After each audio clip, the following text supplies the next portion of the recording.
Saddex Caruura oo walaala ayaa waxay ku dhinteen shil gaadhi oo ka dhacay koonfurta magaalada Hargeysa. Allah u naxariisay saddex Caruura oo walaala ayaa geeriyooday kadib markii gaadhi uu ku jiray koonfurta magaalada Hargeysa agagaarka garoonka diyaaradaha ee magaalada waxaana meydka caruurtaasi la dhigay cisbitaalka guud ee magaalada Hargeysa. Aabaha dhalay caruurtan Cabdilaahi Salabaan ayaa telefishinka Home Cable waxa uu ga waramay qaabka uu shilkaasi u dhacay iyo waliba da'da caruurtaasi.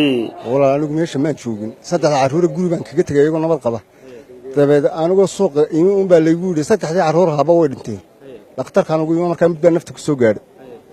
kolka meel ku jireen marka alaanka ma hubo laakiin sidaa masalaha ahayd baa lagu yiri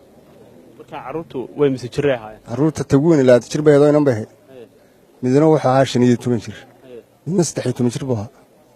baa xagee ka yimaadeen caruurta halkan bay joogtay magaalada marxamado kale ay ma ka fasaxay maanta ahaayeen marka inayna gurigay joogtay ugu shaqayn jirtay magaranaysa labada kalena wax bay dhigan jireen taliyaha ciidamada nabadgelyada wadooyinka Soomaaliland gaashaan la sara Faysal Xiis cilmi oo aan la xidhiidhay ayaa waxa uu sheegay in gaadhiga caruurtan jiray uu ku socday xawaare aad u sareeya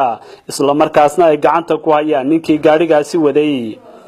hooyada dhashay caruurtan ayaa iyana sida la sheegay dhawaan geeriyootay Xasan Galayd telefishinka Home Cable Hargeysa.